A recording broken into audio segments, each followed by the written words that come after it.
Assalamualaikum warahmatullahi wabarakatuh.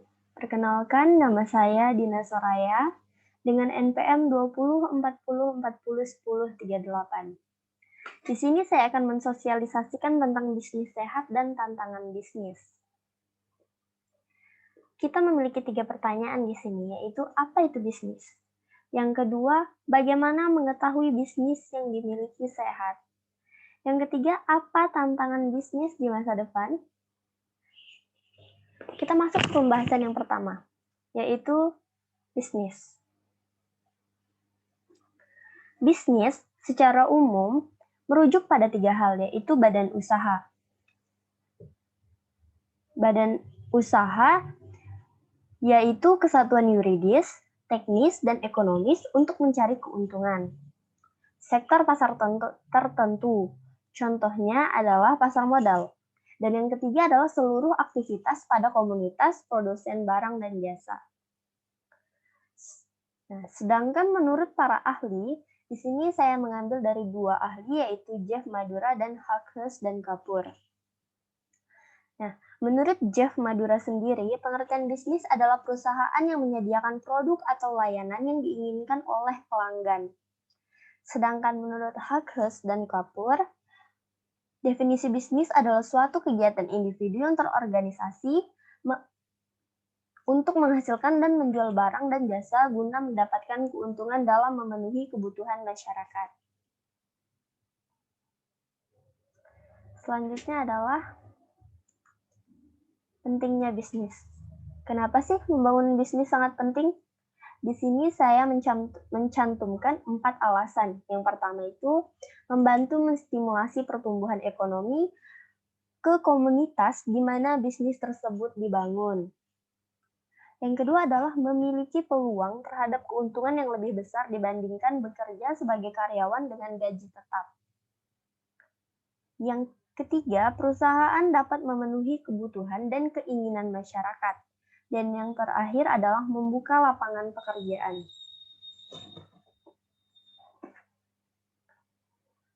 Kita ke pembahasan selanjutnya, yaitu bisnis sehat.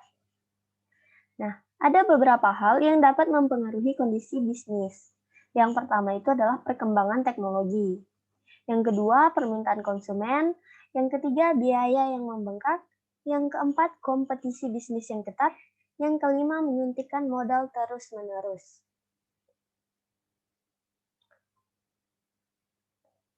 Tanda bisnis sehat. Bagaimana sih cara kita mengetahui bisnis yang kita miliki ini sehat? Nah, di sini terdapat 10 kondisi yang menandakan bahwa bisnis kita ini sehat. Yang pertama ada sistem terkendali. Yang kedua, pertumbuhan profit yang sehat. Yang ketiga, memiliki karyawan yang produktivitasnya terukur. Yang keempat, bisa berjalan tanpa intervensi pemilik secara operasional. Yang kelima, tidak suntik modal terus-menerus. Yang keenam, mampu membayar utang. Yang ketujuh, memiliki perputaran stok yang tinggi. Yang kedelapan, punya budget untuk pelatihan karyawan. Yang kesembilan, karyawan loyal. Dan yang terakhir adalah punya dana promosi. Lanjut ke pembahasan selanjutnya, yaitu tantangan.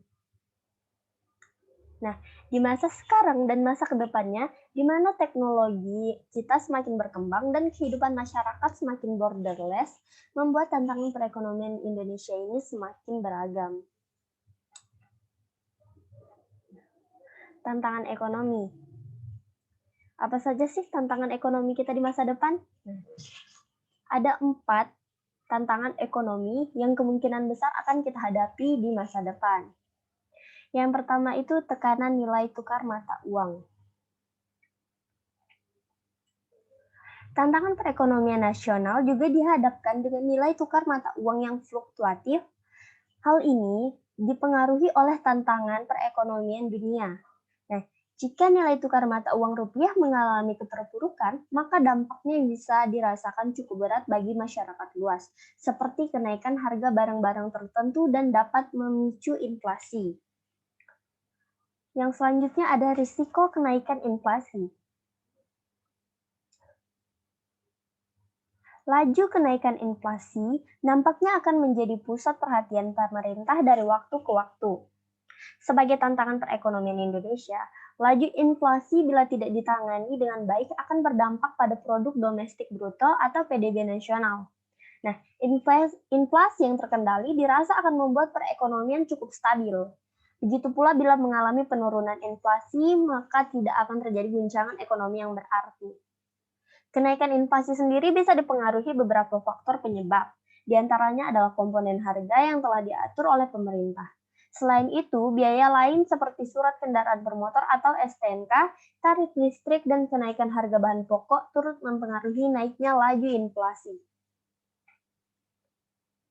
Selanjutnya adalah munculnya tren ekonomi digital.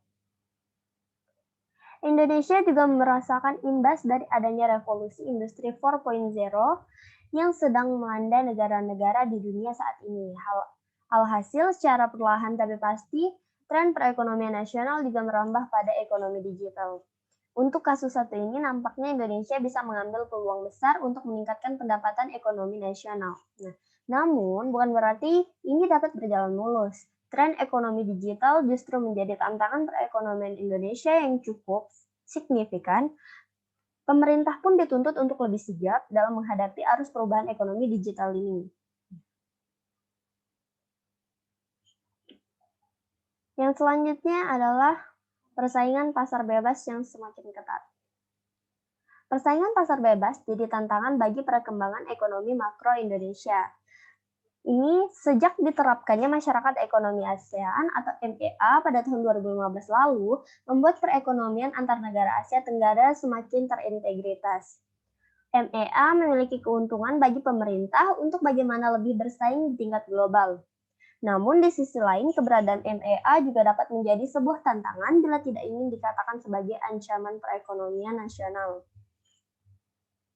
Menerapkan MEA berarti harus siap dalam menghadapi persaingan pasar bebas. Masuknya produk-produk luar negeri dengan harga murah dan berkualitas seperti Cina, Jepang, dan Singapura lambat laun menjadi ancaman bagi produk lokal, baik langsung maupun tidak langsung. Produk lokal pun harus lebih berinovasi dan meningkatkan mutunya untuk bisa bersaing dengan produk luar negeri tersebut.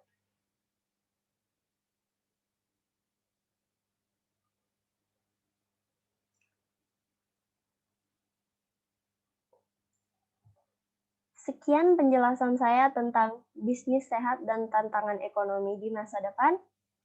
Semoga bermanfaat untuk kita semua. Wabillahi taufiq wal hidayah. Wassalamualaikum warahmatullahi wabarakatuh.